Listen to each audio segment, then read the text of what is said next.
Discover the secret to erasing lines and wrinkles. Coffee is 1,000,000 times more potent than Botox or collagen.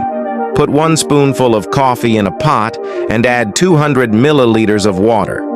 Boil the coffee for 3 minutes, then filter the coffee.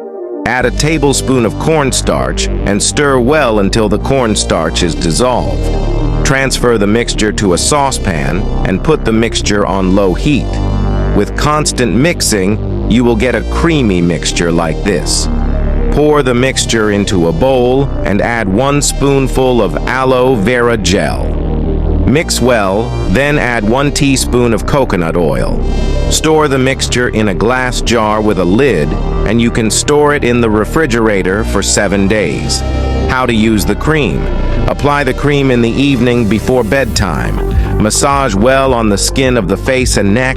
Leave the cream on overnight and wash your face and neck in the morning. Save video to favorites and comment, "Done," so I can send you the free tip of the day.